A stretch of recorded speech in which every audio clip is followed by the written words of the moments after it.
November 1st is a day that a lot of people are going to lose their SNAP benefits, and that deadline is fast approaching. So we should all be taking measures to prepare. Obviously, you want to have non-perishable food items in your home for emergencies in general. But for this situation, you may want to stock up a little bit more on your refrigerated foods. You want to have your refrigerator stocked with all the necessities. If you rely a lot on eggs, make sure you have plenty of that. You definitely want to avoid grocery stores if things go south. Just something to keep in mind. Obviously, Thanksgiving season is coming up, so if you plan on, well, there's only so much things you can get in advance, but try to be mindful of that. Come up with a plan. So be prepared to store up some food that's going to last you several weeks, so you can avoid the grocery stores in case things get ugly there. And meanwhile, definitely maintain situational awareness. Be aware of what's around you, who's around you. Pay close attention to the strangers that are around you. Pay close attention to people's body language and their behavior. Situational awareness is going to be really, really important. I definitely want to maintain personal security. You guys know what to do as far as that. And just be prepared to avoid grocery stores if you have to. So I don't know what's going to happen here.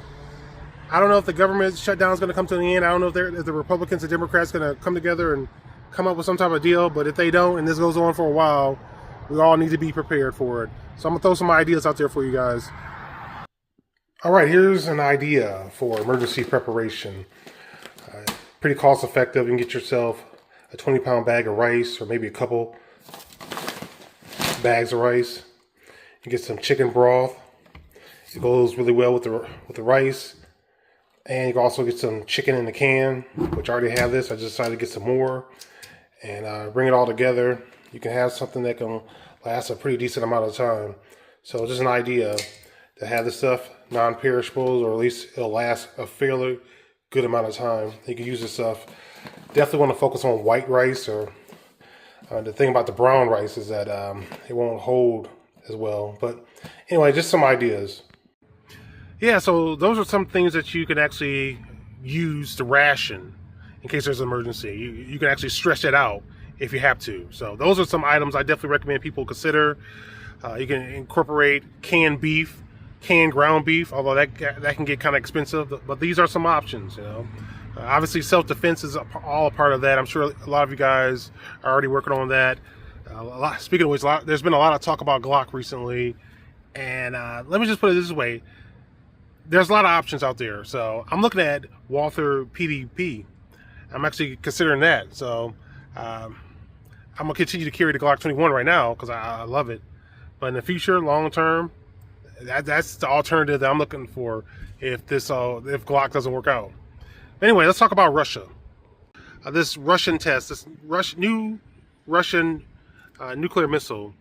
So essentially, this was sort of like a cruise missile. It could be used to hover closer towards the surface, and apparently it can run indefinitely.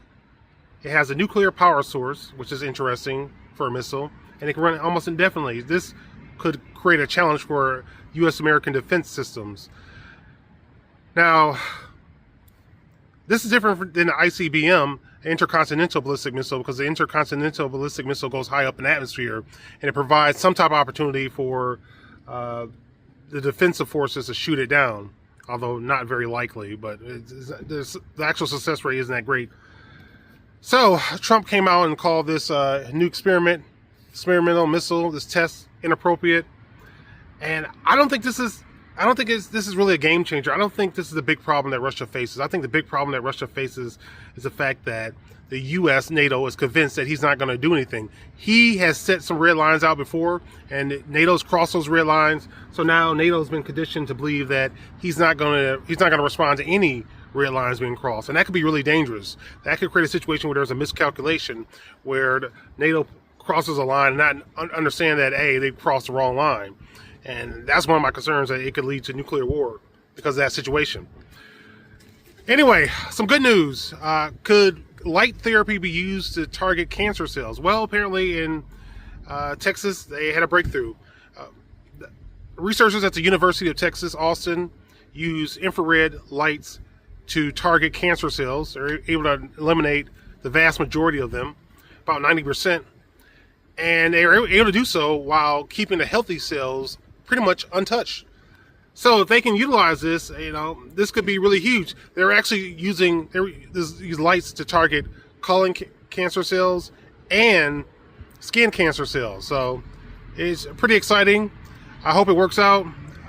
So hopefully if we don't blow each other up, we might actually eventually have another pathway to cure different cancers. All right, so that's all I have for you guys today. Thank you for watching. Thank you for listening. And don't forget, the future belongs to those who prepare for it today. Question of the day: if this shutdown doesn't end anytime soon, how do you think people are going to respond in this country? What do you expect? Are you expecting food riots? Are you expecting a lot of theft? What are you expecting if people don't have access to their SNAP benefits? Do you think charities will step up? Do you think churches will step up, increase their pantries? When there's a crisis, there's always an opportunity for somebody to surprise you in a good way. Share your thoughts.